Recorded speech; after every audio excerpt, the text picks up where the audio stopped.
अस्सलाम वालेकुम students, welcome to my YouTube channel. Class first year का चैप्टर नंबर 9 हमारा चल रहा था। तो हमने एक्सरसाइज नंबर 9.1 स्टार्ट करनी है। तो 9.1 स्टार्ट करने से पहले हम लोग यहाँ पर ये सीख लेते हैं कि रेडियन को डिग्री में कैसे कन्वर्ट करना है और डिग्री से रेडियन में कैसे आना है। तो स्टूडेंट्स, सबसे पहले हमने डेफिनेशन देखी थी रेडियन की। रेडियन की डेफिनेशन में क्या था कि हमारे पास अगर एक सर्कल है और उसका जो रेडियस है, इसका सेंटर है जी, ये आर इसका रेडियस है, जितनी लेंथ का रेडियस है उतनी लेंथ की ही अगर हम लोग आर्क लेते हैं और उसको इससे मिला दें, जितनी लेंथ का आर ये रेडियस है उतनी लेंथ की हमने ये आर्क ली, तो ये आर्क जो है ये इसके सेंटर पे जो एंगल बनाएगी वो हमारे पास 1 रेडियन के इक्वल होगा। ये इक्वल था 1 रेडियन के। ठीक है, तो अगर हम यहाँ पर हमने एक रेडियन लिया है, अगर हम इस आर्क की लेंथ को डबल कर दें, यानी इस आर्क को डबल कर दें यहाँ पर, यानी कि ये सेंटर है सर्कल का, ये आर रेडियस है, यहाँ से लेकर समझे यहाँ तक आर बनता है। ठीक है, अगर हम यहाँ से इसकी लेंथ को डबल करके, यानी कि जितना ये आर है उतना आर और आगे ले लें, उतनी लेंथ और आगे ले लें, फॉर एग्जांपल यहाँ तक, तो ये भी आर, यहाँ से लेकर यहाँ तक डिस्टेंस, यहाँ से लेकर यहाँ तक का डिस्टेंस भी आर, तो इनको मिलाकर ये जो डिस्टेंस बनेगा ये 2r बनेगा। देखिए, जब यहाँ पर 1r था तो जो एंगल बन रहा था वो 1 रेडियन बन रहा था। जब यहाँ पर लेंथ आर्क की 2r है तो यहाँ पर जो एंगल बनेगा वो 2 रेडियन बन जाएगा। इसी तरह से अगर हम इस लेंथ को बढ़ाकर 3 कर दें तो यहाँ पर जो एंगल बनेगा ये होल ये बन जाएगा 3 रेडियन, यानी यहाँ पर और आर की लेंथ ले लें और ये टोटल जो है ये बन जाए 3r, तो हमारे पास यहाँ पर एंगल 3 रेडियन बन जाएगा। इसी तरह से अगर हम इसे कंटिन्यूसली चलते जाएँ और हमारे पास हम इसको इसी तरह से डिवाइड करते रहें, 3r 4r 5r, इसको हम बढ़ाते रहें, तो यहाँ पर जो एंगल है वो भी चेंज होता रहेगा।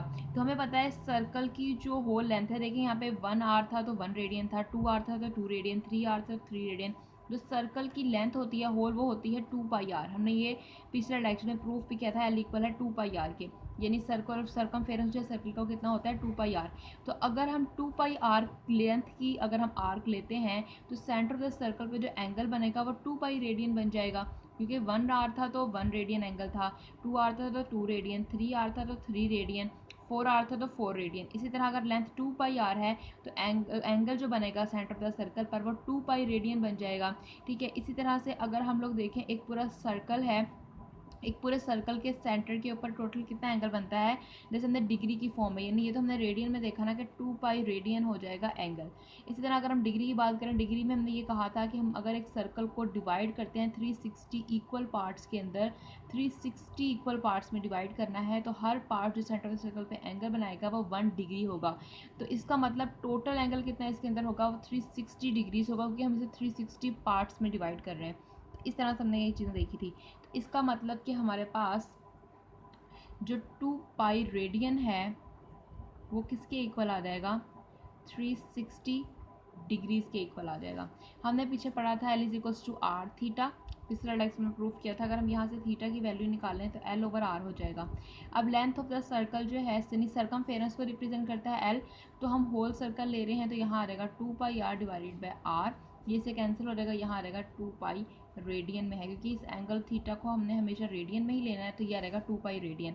तो हमने ये चीज़ देखी भी है यहाँ पर कि हमारे पास एंगल 2π रेडियन बनता है अगर हम पूरा सर्कमफेरेंस ऑफ द सर्कल को r कंसीडर करते हैं। तो ये नहीं कि हमने उसका सर्कमफेरेंस 2πr अगर लिया तो एंगल 2π रेडियन आता है। तो अब 2π रेडियन 360 डिग्री के एंगल है वो हमने यहाँ से देख लिया, तो हम 2π रेडियन को लिख सकते हैं कि वो इक्वल है 360 डिग्रीज़ के। ठीक है, इसी तरह से अगर हम दोनों तरफ 2 पे डिवाइड करवा दें तो क्या रहेगा पाई रेडियन इक्वल हो जाएगा 180 डिग्रीज़ के। ठीक हो गया। इसी तरह से अगर हम लोग यहाँ पर 1 रेडियन की बात करें कि 1 रेडियन कितने डिग्रीज़ के बराबर होगा, तो 1 रेडियन के लिए हम दोनों तरफ पाई से डिवाइड करवा देंगे तो आ जाएगा 180 डिग्रीज़ डिवाइडेड बाय पाई, यानी कि 1 रेडियन में 180 डिवाइडेड बाय पाई डिग्रीज़ हमारे पास हैं यहाँ पर। अगर हम इसको डिवाइड करवाते हैं पाई की वैल्यू पुट करके, पाई की वैल्यू हमारे पास क्या है 3.1416, जब इसे इस पर डिवाइड करवाएंगे तो आंसर आएगा 57.296 डिग्रीज़।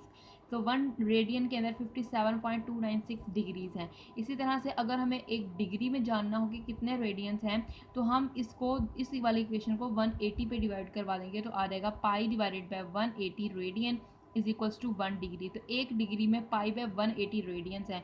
इसको अगर हम डिवाइड करवाएं पाई की वैल्यू पुट करके 180 के ऊपर, तो इसका आंसर आएगा 0.0175 रेडियन, यानी 1 डिग्री में इतने रेडियंस हैं।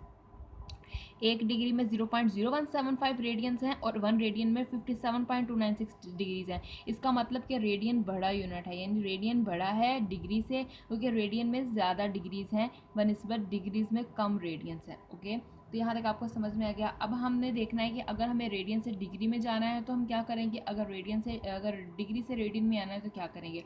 देखिए हमारे पास 1 रेडियन 180 डिवाइडेड बाय पाई के इक्वल है और 1 डिग्री जो है वो पाई डिवाइडेड बाय 180 के इक्वल है। तो इन्हीं चीज़ों को हमने यूज़ करना है। तो हम एक एग्जांपल करते हैं जिससे आपको समझ आएगी।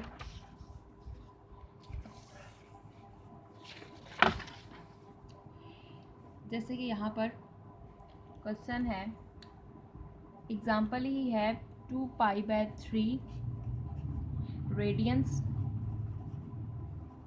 इसको कन्वर्ट करना है डिग्री में। ये रेडियन में गिवन है, इसे डिग्री में कन्वर्ट करना है। अब हमें पता है कि 1 डिग्री में है हमारे पास 1 डिग्री में है पाई डिवाइडेड बाय 180 रेडियंस और 1 रेडियन में 180 डिवाइडेड बाय पाई डिग्रीज हैं। ठीक है, अगर हमें डिग्री से रेडियन में जाना है तो पाई बाय 180 से मल्टीप्लाई करेंगे, अगर रेडियन से डिग्री में जाना है तो 180 डिवाइडेड बाय पाई से मल्टीप्लाई करेंगे। ये दो चीज़ें याद रखनी है आपने कि अगर डिग्री से रेडियन में जाएंगे तो पाई बाय 180 से मल्टीप्लाई करेंगे, रेडियन से डिग्री में जाएंगे तो 180 डिवाइडेड बाय पाई से मल्टीप्लाई करेंगे। अब 2 पाई बाय 3 रेडियंस है, रेडियन से हमने जाना है डिग्री में, तो हम इसे मल्टीप्लाई करवा देंगे 180 डिवाइडेड बाय पाई से। तो 2 पाई बाय 3 है, रेडियन की जगह पर क्या आ जाएगा 180 डिवाइडेड बाय पाई, तो ये आ जाएगा कन्वर्ट हो जाएगा डिग्री में। तो अब ये पाई से कैंसिल आउट हो जाएगा, 360 था 180 तो 60 टू द 120 डिग्रीज हो जाएगा।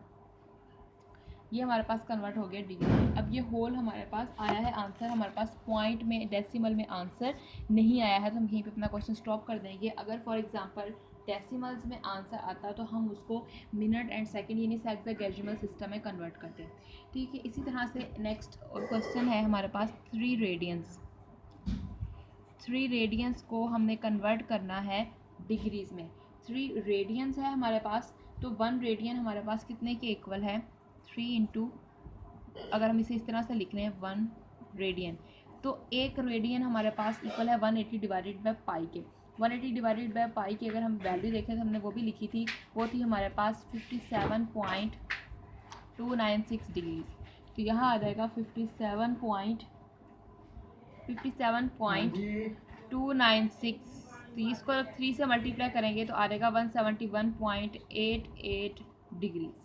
इसका आंसर याद आएगा। इसी तरह से एक और क्वेश्चन करते हैं जिसमें हमें सेक्साडेसिमल सिस्टम गिवन है और इसे हमने रेडियंस में कन्वर्ट करना है। 54 डिग्रीज 45 मिनट्स, इसको कन्वर्ट करना है रेडियन में। जब इस टाइप का क्वेश्चन दिया होगा तो सबसे पहला स्टेप हमने ये करना है कि इसको कम्प्लीटली तौर पर डिग्री में कन्वर्ट करना है। जब ये डिग्री में कन्वर्ट हो जाएगा फिर हम इसे रेडियन में कन्वर्ट करेंगे। तो पहले हम इसे डिग्री में कन्वर्ट करेंगे, तो डिग्री में कैसे कन्वर्ट करना है ये हम पिछले लेक्चर्स में देख चुके हैं। 54 डिग्रीज कंप्लीट है तो इसे एज इट इज़ रहने देंगे। 45 मिनट्स से हमने डिग्री में जाना है, तो हमें पता है कि 1 डिग्री में होते हैं 60 मिनट्स और 1 मिनट में होते हैं 1 डिवाइडेड बाय 60 डिग्रीज। तो यहाँ आ जाएगा 1 डिवाइडेड बाय 60 डिग्रीज। अब दोनों के यूनिट सेम हो गए तो दरमियान में प्लस का साइन आ जाएगा 54 डिग्रीज। अब क्योंकि 45 भी है हमारे पास, 45 ऊपर आ जाएगा, 45 डिवाइडेड बाय 60, तो हमारे पास यहाँ आ जाएगा जब 45 को 60 पे डिवाइड करवाना है तो यहाँ पर हम इसको जब सॉल्व करेंगे 45 डिवाइडेड बाय 60 डिग्रीज, इसका एलसीएम लेके जब इसे सॉल्व करते हैं तो इसका आंसर आता है 219 डिग्रीज डिवाइडेड बाय 4। तो हमारे पास ये आया। अब हमारे पास होल ये कन्वर्ट हो गया है डिग्री की फॉर्म में। अब हमने इसे कन्वर्ट कर देना है रेडियंस में। रेडियंस में हमें पता है, अगर हम इसे इस तरह से लिख लें 219 divided by 4 into 1 degree. 1 degree के अंदर हमारे पास जो रेडियंस हैं, 1 डिग्री के अंदर हमारे पास, हमने अभी भी देखा था कि हमारे पास 0.0775 रेडियंस है, तो हम वो यहाँ पुट कर सकते हैं 219 डिवाइडेड बाय 4 इंटू 0.0175 रेडियंस। जब इसे मल्टीप्लाई करवा के डिवाइड करवाएंगे आंसर आ जाएगा 0.958 रेडियंस। तो ये इसका आंसर आ जाएगा। इस तरह से हमने हेक्साडेसिमल सिस्टम को रेडियंस में कन्वर्ट करना है। तो नेक्स्ट लेक्चर में हम लोग इसकी एक्सरसाइज करेंगे स्टूडेंट्स। तो हमारी नेक्स्ट वीडियो ज़रूर देखिएगा। अगर आपको हमारी वीडियो अच्छी लगे तो लाइक एंड शेयर कीजिएगा और हमारे चैनल को ज़रूर सब्सक्राइब कीजिएगा। Thank you students. अल्लाह हाफ़िज़।